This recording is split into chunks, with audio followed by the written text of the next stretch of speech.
Imagínate, por un momento, el fútbol americano. 50 años con la sentencia Roe contra Wade, marcando el campo de juego en el debate sobre el aborto en Estados Unidos, casi como un partido con sus reglas, ¿no? Pero con la reciente decisión, Dobbs contra Jackson, todo ese terreno de juego ha cambiado.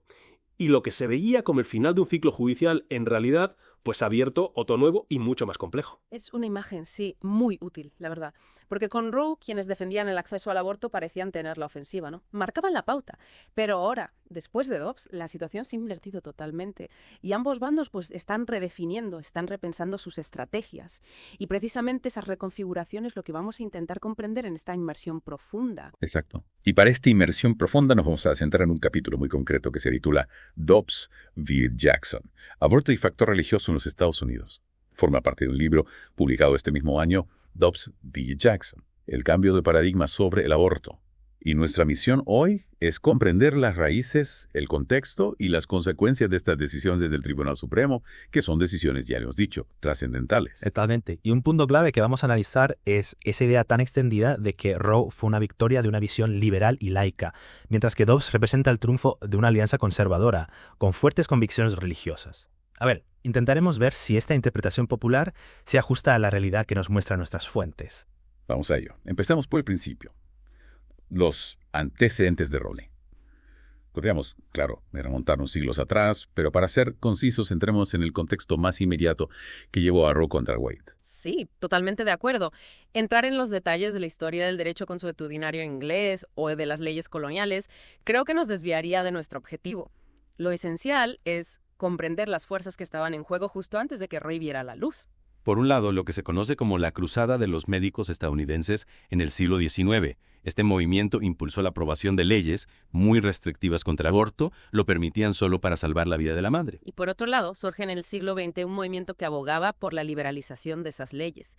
Es significativo que Planned Parenthood, que al principio no se centraba tanto en el aborto, ya en 1957 apoyaba el aborto terapéutico. Además, la segunda ola del feminismo, ¿no?, ejerció una gran presión para que se produjeran cambios legislativos a nivel estatal.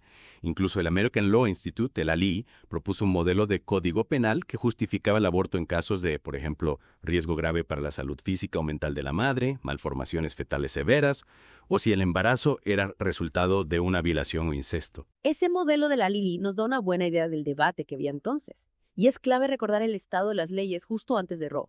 La mayoría de los estados, unos 30, solo permitían el aborto para salvar la vida de la mujer. Unos pocos, 2 estados y el Distrito de Columbia, lo despenalizaban para preservar la salud de la gestante. Un estado lo permitía también en caso de violación. 13 habían adoptado ese modelo de la ley y solo 4 admitían el aborto a petición con ciertas limitaciones de tiempo. O sea, es un panorama legal bastante diverso, ¿no? Y ante la aparente lentitud de los avances legislativos, los activistas a favor del aborto decidieron cambiar de estrategia. Se centraron en los tribunales. Roe, al final, fue la culminación de una intensa batalla legal. De hecho, involucró a una veintena de casos en apenas 3 años. Esto nos dice algo también sobre cómo se abordan los temas más polémicos, ¿no? Cuando el consenso político es difícil, los tribunales, a menudo, se convierten en el escenario de la disputa. Totalmente de acuerdo, es una observación muy interesante. Y Roe, la sentencia Roe, se entiende mejor si la analizamos teniendo en cuenta 2 pilares jurídicos. El primero es lo que se conoce como incrementalismo judicial. Incrementalismo judicial. Explícanos un poco más qué implica exactamente. Bueno, el incrementalismo judicial, digamos que es una estrategia para lograr un cambio social a través de decisiones judiciales que van avanzando poco a poco, ¿no? Construyendo sobre lo que ya existe en vez de hacer cambios bruscos, como ir subiendo una montaña paso a paso. Vemos ejemplos de esto en la lucha contra la segregación racial en Estados Unidos, donde se pasó de la doctrina de separados pero iguales a su eventual prohibición. Y algunos expertos incluso identifican esta técnica en la jurisprudencia sobre el aborto del Tribunal Europeo de Derechos Humanos. La idea es que el diálogo entre los grupos de interés y los tribunales va moldeando el contexto para que se puedan aceptar nuevas interpretaciones legales. Vale, es decir, ir asentando cambios poco a poco a través de las decisiones judiciales. Y el segundo pilar. El segundo pilar es la progresiva consolidación del derecho fundamental a la intimidad, la privacidad. Y aquí es donde se pone interesante la cosa, ¿no? ¿Cómo se llega a esa idea de un derecho a la privacidad si no está explícitamente mencionado en la Constitución? Exacto. La Constitución no menciona directamente el derecho a la privacidad, Pero el Tribunal Supremo, que es el intérprete último de la Constitución y la Declaración de Derechos, había ido reconociendo este derecho a través de la interpretación de varias enmiendas, sobre todo la 14ª enmienda. Esta enmienda se adoptó después de la Guerra de Secesión y tiene varias secciones, pero la que nos interesa ahora es la primera, que habla de la ciudadanía, los privilegios e inmunidades, el debido proceso legal y la igual protección ante la ley. El tribunal argumentó que el derecho a la privacidad emanaba de la penumbra, por decirlo de alguna manera, de estas garantías constitucionales. Entonces, ¿qué casos fueron clave en esa construcción gradual del derecho a la privacidad, aunque no hablaran directamente del aborto? Hubo varios casos clave, empezando por Pierce contra Sociedad de Hermanas en 1925. Este caso invalidó una ley de Oregón que obligaba a los niños a asistir a la escuela pública. El tribunal reconoció la libertad de los padres para dirigir la educación de sus hijos basándose en una interpretación de la cláusula del debido proceso legal. Esta sentencia sentó un precedente importante al reconocer límites a la intervención del Estado en la vida familiar. Y después de Pierce. Después tenemos Skinner contra Oklahoma en 1942. Este caso trataba sobre la esterilización de criminales reincidentes. El tribunal reconoció que el derecho a la procreación era un derecho fundamental, lo que contrastaba con la decisión de Buck contra Bell en 1927, que había avalado la esterilización de personas con discapacidad intelectual. Skinner reforzó la idea de que la 14ª enmienda protegía aspectos muy personales de la vida de los individuos. Lo fascinante aquí es cómo el tribunal vinculó el derecho a la procreación con la oposición a las políticas eugenésicas de la Alemania nazi. Seguimos avanzando en el tiempo. ¿Qué pasa en la década de los 60? En 1965, en pleno auge de cambios sociales, llega Griswold contra Connecticut. Esta sentencia invalidó leyes estatales que prohibían el uso de anticonceptivos por parejas casadas. El tribunal estableció aquí un derecho fundamental a la privacidad en las relaciones matrimoniales que emanaba, como decíamos antes, de las penumbras de la Declaración de Derechos. Es curioso que algunos jueces, como Black y Stewart, discreparan, argumentando que no había una mención explícita a la privacidad en la Constitución. A pesar de esto, Griswold marcó un punto de inflexión en la expansión de los derechos relacionados con la sexualidad en Estados Unidos. Claro, pero la privacidad dentro del matrimonio no es exactamente lo mismo que el derecho a decidir sobre un embarazo, ¿no? Correcto, faltaba un paso más para llegar a esa conexión directa. Y ese paso se da en 1972 con Eisenstadt contra Mertar. Este caso extendió el derecho a usar anticonceptivos a las personas no casadas. La sexualidad se colocaba aún más dentro de la esfera de la privacidad individual. Se afirmaba el derecho de la persona a estar libre de intrusiones gubernamentales en decisiones íntimas como la de tener o no hijos. Y esta decisión en Eisenstadt fue un precursor directo, fundamental, de Roe. De hecho, es muy probable que los jueces del Tribunal Supremo fueran conscientes de las implicaciones para el debate sobre el aborto al tomar esta decisión. Todas estas sentencias, todas, se basaban en la 14ª enmienda, concretamente en la cláusula del debido proceso legal, que se interpretaba como una protección de la libertad individual para la toma de decisiones personales. Ahora que tenemos una visión clara del contexto legal, hablemos del contexto social en el que surge Roe. Porque, como decíamos al principio, el aborto es mucho más que un debate legal, ¿no? Es una cuestión profundamente arraigada en la cultura y en la sociedad. Absolutamente. Y en esta controversia, las estadísticas, digamos que se han utilizado como auténticas armas ideológicas. Desde 1975, las encuestas de opinión pública han mostrado dos tendencias bastante estables. Por un lado, tenemos dos grupos de opinión que se mantienen bastante consistentes, aquellos que se oponen al aborto en todos los casos y aquellos que lo defienden en todas las circunstancias. Las cifras exactas pueden variar un poco, pero esos dos polos se mantienen. Y en medio de esos dos extremos. En medio hay un grupo amplio de personas cuyas opiniones fluctúan, ¿no? Dependiendo del momento, de la información, de cómo se presenten los argumentos, pero más allá de las cifras, vemos una creciente aceptación del aborto como una realidad social, más allá de los casos más extremos, ¿no? Pero la pregunta es, ¿era esa la opinión mayoritaria en el momento de Roe? Bueno, las encuestas de la época dicen que la mayoría de los estadounidenses creían que la vida comenzaba antes del nacimiento. Entonces, ¿qué factores contribuyeron a ese cambio en la percepción social? Claro, el cambio de la opinión pública fue complejo. Incluyó la propia sentencia Roe, pero también otros factores que marcaron los 70. Por ejemplo, la preocupación por la sobrepoblación, aunque sabemos que esas predicciones eran exageradas, influyó en las políticas de control de la natalidad. También se estaba desarrollando una nueva concepción del bienestar social, impulsada en parte por los avances tecnológicos y una mayor conciencia de los derechos individuales. Además, la cobertura mediática de casos trágicos, como los bebés nacidos con malformaciones por culpa de la talidomida, generó un clamor por la posibilidad de interrumpir embarazos en situaciones límite. Y no podemos olvidar el papel fundamental del movimiento feminista. Por supuesto, el movimiento feminista de los 60 y 70 colocó el control del propio cuerpo, la libertad reproductiva, como argumento central para defender el derecho al aborto. Además, las estadísticas médicas empezaron a mostrar que, al menos en las primeras etapas, el aborto era más seguro para la mujer que llevar el embarazo a término. Se argumentaba también que la prohibición generaba desigualdades.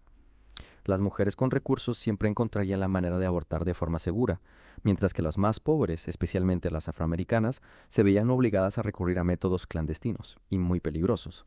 Incluso la propia misión de los profesionales de la salud había evolucionado. Ya no era la postura provida de los médicos del siglo XIX, influenciada por los cambios socioeconómicos de la profesión. Con todo este contexto, llegamos a la decisión Roe contra Wade en sí misma. Y la historia de Norma McCorvey, conocida como Jane Roe, es bastante emblemática. Sí, una joven camarera de Dallas, soltera, pobre y embarazada. Buscaba desesperadamente abortar en un estado Texas, con leyes muy restrictivas. Intentó al principio alegar falsamente que había sido víctima de una violación. Al no conseguirlo, contactó con una abogada que vio su caso como una oportunidad para desafiar la ley de Texas. McCorvey aceptó ser la demandante bajo el seudónimo de Jane Roe. Se convertía así en la figura central de una estrategia legal que se conoce como test case. Un test case, para nuestros oyentes que no estén familiarizados con el término, es una demanda que se presenta para obtener una respuesta oficial del tribunal sobre una cuestión legal específica. Se busca, con esto, aclarar o establecer un nuevo derecho. Una táctica que usan mucho los grupos de presión para impulsar cambios legales. Exacto. Y cuando el caso llegó al Tribunal Supremo, Norma McCorvey ya no estaba embarazada. Técnicamente, el caso se convertía en lo que se llama un moot case, es decir, un caso sin una controversia real y actual entre las partes. Normalmente el tribunal habría desestimado la demanda. Pero dada la importancia del tema del aborto, el tribunal decidió saltarse sus propias normas y pronunciarse sobre el fondo del asunto. El encargado de redactar la opinión mayoritaria fue el juez Blackmun. Correcto. Su opinión contó con el apoyo de otros 6 magistrados. Hubo 2 votos particulares en contra. Y si seguimos el análisis de Ameldosi, podemos resumir el contenido esencial de Roe en varios puntos clave. Primero, se reafirma que el derecho a la intimidad, aunque no esté explícito en la Constitución, está protegido por la cláusula del debido proceso legal de la 14ª enmienda. Esto se basa en la interpretación de precedentes que mencionaban la privacidad en diversas penumbras de los derechos constitucionales. Segundo, el tribunal sostuvo que este derecho a la intimidad era lo suficientemente amplio como para abarcar la decisión de una mujer de interrumpir su embarazo. Y se establece el famoso marco de los 3 trimestres del embarazo. Exacto. Roe estableció un marco trimestral para definir los límites de la regulación estatal sobre el aborto. Durante el primer trimestre, el Estado no podía interferir en la decisión de la mujer y su médico. El interés estatal en la salud materna no se consideraba apremiante en esta etapa, ya que el aborto temprano, donde era legal, presentaba tasas de mortalidad iguales o inferiores a las del parto. Tampoco se consideraba apremiante el interés en la protección del feto. ¿Y durante el segundo trimestre? Durante el segundo trimestre, el Estado sí podía regular el aborto, pero solo para proteger la salud de la madre. ¿Y en el tercer trimestre? En el tercer trimestre, cuando el feto se consideraba viable, es decir, capaz de sobrevivir fuera del útero materno, el interés del Estado en proteger la vida potencial sí se volvía apremiante. En esta etapa, el Estado podía prohibir el aborto, excepto cuando fuera necesario para proteger la vida o la salud de la madre. Este marco trimestral fue un intento del tribunal por equilibrar los derechos de la mujer con los intereses del Estado. Sin embargo, como veremos, este esquema fue uno de los aspectos más controvertidos de la sentencia. Roe también se metió en el tema de la personalidad jurídica del feto, ¿no? Bajo la 14ª enmienda. Sí. El tribunal se preguntó si el feto podía considerarse una persona en el sentido de la 14ª enmienda. La conclusión fue que históricamente el término persona no había incluido al feto. El feto nunca había sido contado en los censos, lo que sugería su exclusión. Se mencionó el ejemplo de los indios no grabados que tampoco eran contados para ciertos propósitos, pero sí eran considerados personas. La conclusión principal fue que, para la Constitución, el feto no era una persona con los mismos derechos que una persona ya nacida. El mismo día que se anunció Roe contra Wade, el tribunal también dio a conocer su fallo en Doug contra Bolton. ¿Cuál fue la importancia de esta segunda decisión? Doug contra Bolton trataba sobre la ley de Georgia, que permitía el aborto en ciertos casos, pero con muchos requisitos. El tribunal declaró inconstitucionales algunos de estos requisitos, como la necesidad de que el aborto fuera aprobado por un comité, la limitación a hospitales acreditados o el requisito de residencia. Indirectamente, Doug contra Bolton amplió significativamente el alcance de Roe, al relativizar el concepto de salud de la madre como justificación para abortar. La definición de salud se amplió para incluir factores físicos, emocionales, psicológicos, familiares y relacionados con la edad. Entonces Roe estableció fundamentalmente un derecho negativo, ¿no? Prohibía al Estado interferir, pero no obligaba a financiar o facilitar el aborto. Exacto. De ahí que las restricciones federales, como la enmienda Hyde, que prohíbe fondos federales para la mayoría de abortos, se consideraran constitucionales. Roe no obligaba al Estado a dar acceso, sino que protegía frente a la prohibición. Después de Roe, hubo muchas sentencias que intentaron clarificar o limitar su alcance. Pero en 1992 llega un punto crucial con Casey contra Planned Parenthood. Este caso marcó un antes y un después. Totalmente.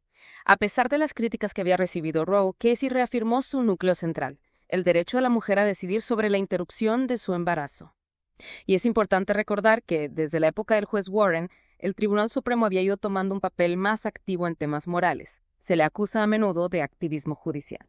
Algunos comparan la Constitución con un árbol vivo que evoluciona con el tiempo. Y es en este contexto de debate entre activismo judicial y originalismo que se produce la decisión en Casey. ¿Qué implica el originalismo? El originalismo es una corriente que aboga por interpretar la Constitución de acuerdo con su significado original en el momento en que fue escrita, o según la intención de sus redactores. Tiene dos vertientes: el textualismo, que se centra en el significado literal del texto, y el intencionalismo, que busca la intención de los padres fundadores. Es interesante que incluso figuras como Elena Kagan, con una visión más progresista, han dicho que todos somos originalistas, aunque como una interpretación más flexible de la intención original. La decisión en Casey fue bastante dividida, ¿no? Sí, 5 votos a favor y 4 en contra. Lo curioso es que algunos jueces nombrados por presidentes republicanos votaron a favor de mantener el derecho de Roe. Esto demuestra que no siempre se puede predecir el voto de un juez en temas como el aborto solo por quien lo nombró. ¿Y qué ley de Pensilvania se impugnaba en Casey? La ley incluía varios requisitos para poder abortar: consentimiento paterno para menores, consentimiento informado, 24 horas de espera, y la obligación de notificar al marido. El tribunal solo declaró inconstitucional la notificación al marido. Para ello, estableció un nuevo estándar, el de la carga indebida, un due burden. ¿Y qué es una carga indebida? Una regulación es inconstitucional si impone un obstáculo sustancial para una mujer que busca un aborto antes de que el feto sea viable. Es decir, si dificulta su derecho a interrumpir el embarazo. Aunque Casey modificó el marco trimestral de Roe, reafirmó el derecho al aborto con varios argumentos. Primero, la protección de la libertad personal bajo la 14ª enmienda, que incluye decisiones sobre el matrimonio, la procreación, la familia, la crianza. Segundo, la existencia de esferas personales que deben estar libres de la evaluación del Estado. Tercero, el principio de stare decisis. Revocar Roe dañaría la imagen del tribunal. Y cuarto, se reforza la idea de que el derecho al aborto es fundamental para que la mujer defina su lugar en la sociedad. Entonces, Casey reforzó la idea de que un cambio en la regulación del aborto sería muy difícil, tanto a nivel federal como estatal. Exactamente. A nivel federal por la división entre partidos y a nivel estatal porque las restricciones serían impugnadas en los tribunales. Se creó un equilibrio inestable que duró casi 3 décadas. Pero la composición del Tribunal Supremo fue cambiando, y esos cambios fueron claves para Dobbs. Sí, la evolución del tribunal fue allanando el camino para revocar Roe. Llegaron jueces más conservadores.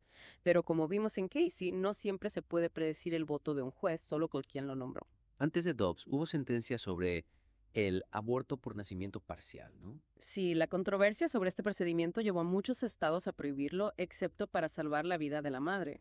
Una de esas leyes, la de Nebraska, se impugnó una carga indebida y no protegía la salud de la madre. El juez Kennedy, que era el voto decisivo en estos temas, escribió una opinión en contra. Después se aprobó la ley federal que prohibía el aborto por nacimiento parcial. ¿Qué pasó? En 2003, el Congreso aprobó la Partial Birth Abortion Ban Act. Definía el procedimiento y lo prohibía a nivel nacional. Pero como la ley de Nebraska no incluía una excepción para la salud de la madre, esto llevó al caso Carhart-Ceseto en 2007. El tribunal, con Kennedy escribiendo la opinión mayoritaria, confirmó la ley. El tribunal se oponía al aborto por nacimiento parcial, pero no cuestionó Roe o Casey. Argumentó que el Congreso podía expresar el rechazo a un procedimiento cruel. Llegamos a Dobbs contra Jackson Women's Health Organization. ¿Qué ley de Mississippi estaba en el centro del caso? La Gestational Age Act de Mississippi, aprobada en 2018, prohibía la mayoría de los abortos después de las 15 semanas de embarazo, con excepciones solo en casos de emergencia médica o anomalías fetales graves. La ley hacía hincapié en el desarrollo fetal y en la naturaleza de los procedimientos de aborto tardío. No establecía penas para la mujer, pero sí sanciones para los médicos que realizaron abortos fuera de las excepciones. La ley fue impugnada por una clínica de abortos, ¿no? Sí, Jackson Women's Health Organization, la única clínica de abortos que quedaba en Mississippi, presentó una demanda. Argumentaron que la ley violaba a Roe y Casey. Los tribunales inferiores les dieron la razón y bloquearon la ley basándose en la jurisprudencia existente. Mississippi apeló al Tribunal Supremo argumentando que Roe y Casey estaban mal decididas y debían ser revocadas. Correcto. Y aquí, la nueva composición del Tribunal Supremo, con una mayoría conservadora, fue decisiva. Durante el proceso, se filtró un borrador de la opinión del juez Alito que indicaba que el tribunal iba a revocar Roe y Casey. La filtración generó mucha polémica. Según Dobbs, hay un derecho constitucional al aborto. La respuesta de Dobbs es no. El juez Alito escribió la opinión mayoritaria y argumentó que la Constitución no menciona el derecho al aborto. El supuesto derecho implícito bajo la privacidad o la libertad no está profundamente arraigado en la historia de Estados Unidos. El tribunal analizó la regulación del aborto a lo largo de la historia y concluyó que no existía una protección constitucional. Se mencionaron casos como Timms contra Indiana, McDonald contra Chicago y Washington contra Glucksberg para establecer los criterios para los derechos implícitos. Deben estar profundamente arraigados en la historia y ser esenciales para la libertad. ¿Qué dice Dobbs sobre el stare decisis? ¿Por qué se apartaron de Roe y Casey? Dobbs reconoce la importancia del stare decisis para la estabilidad del sistema legal, pero también dice que no es absoluto y que el tribunal ha corregido errores en el pasado, como el caso Brown contra el Consejo de Educación, que anuló la segregación racial. En el caso de Roe y Casey, Dobbs dice que había que apartarse de estos precedentes por varios factores. El error original al reconocer el derecho al aborto, la debilidad del razonamiento, la inviabilidad del estándar de viabilidad fetal, la inconsistencia del estándar de la carga indebida y los efectos negativos en otras áreas del derecho. Se criticó que la decisión podía dañar la imagen del tribunal. ¿Qué dijeron? El tribunal, citando al juez Rehnquist, dijo que la legitimidad del Poder Judicial no viene de seguir la opinión pública, sino de aplicar la Constitución de forma imparcial. Su deber es interpretar la Constitución, aunque sea impopular. Y ahora, ¿qué estándar legal se aplica a las restricciones al aborto? Al anular Roe y Casey, el derecho al aborto a nivel federal ya no existe. Dobbs devuelve la autoridad a los estados. Las leyes estatales se revisarán con el estándar de base racional. Las restricciones son válidas si tienen una base racional y sirven a intereses del Estado, como proteger la vida prenatal, la salud materna, prevenir procedimientos crueles, preservar la integridad médica y prevenir la discriminación. ¿Hubo diferentes opiniones en Dobbs? Sí, el presidente del tribunal, John Roberts, votó con la mayoría para confirmar la ley de Mississippi, pero dijo que se podía haber mantenido la ley sin revocar Roe. El juez Thomas quería una interpretación más restrictiva de la 14ª enmienda, argumentando que no protege derechos no enumerados en la Constitución.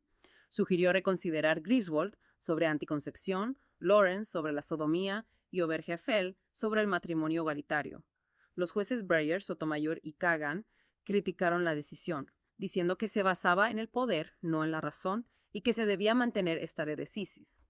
Después de Dobbs, ambos bandos del debate han tenido que cambiar sus estrategias. Totalmente. Los que defienden el aborto al principio hicieron predicciones extremas sobre la pérdida de otros derechos. Pero el impacto de Dobbs se está viendo sobre todo a nivel estatal. Hay mucha variedad en las decisiones de los tribunales y en las leyes. La píldora abortiva y la telemedicina también están cambiando el panorama. Sí, el acceso a la píldora abortiva a través de la telemedicina está cambiando las cosas porque puede evitar algunas restricciones estatales. El movimiento Provida se está centrando en políticas sociales alternativas al aborto y en fortalecer las restricciones. Hay muchos litigios a nivel estatal con tribunales que mantienen o anulan restricciones. Hay mucha disparidad entre estados. Incluso dentro del movimiento pro-aborto se está imitando la estrategia del movimiento pro-vida, desafiando las decisiones de la Corte Suprema a nivel estatal. Hablemos del factor religioso en el debate. Lawrence Tribe ha dicho que Dobbs es producto de un movimiento teocrático. ¿Es cierto? Tribe siempre ha dicho que prohibir el aborto requiere argumentos religiosos y que Roe defendía la separación entre iglesia y Estado. Se suele decir que el movimiento pro-vida tiene un sesgo religioso conservador, pero ¿es Dobbs una imposición teocrática?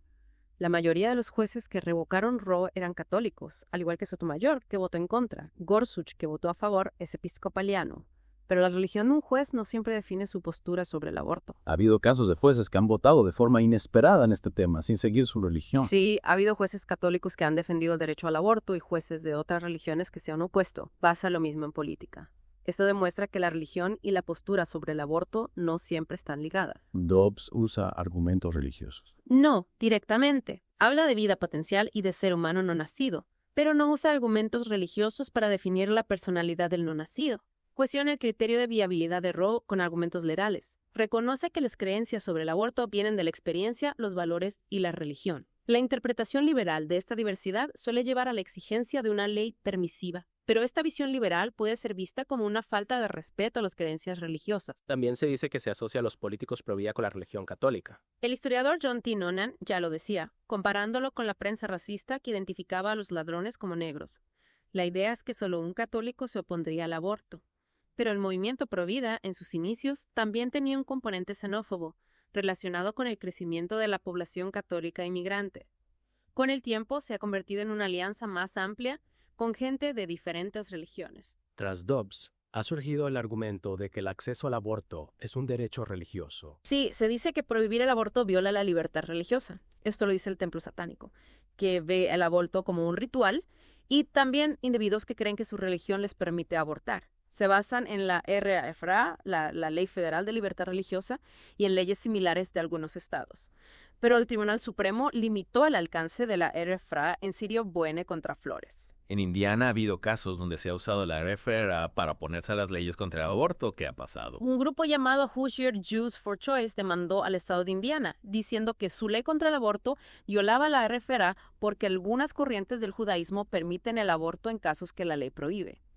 Un tribunal les dio la razón al principio, pero luego el Tribunal Supremo de Indiana revocó la decisión. Después, otro tribunal de apelaciones volvió a darles la razón, comparándolo con el caso Hobby Lobby.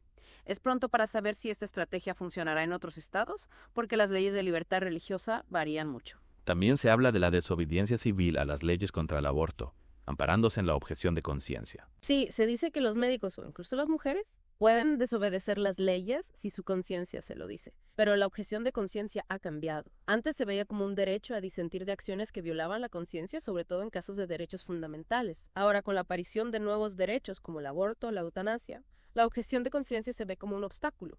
Algunos incluso hablan de desobediencia médica, que no es solo negarse a participar, sino actuar activamente contra la ley. Hay argumentos a favor y en contra de esta visión. En resumen, Dobbs ha cerrado un ciclo de 50 años y ha abierto uno nuevo en el debate sobre el aborto.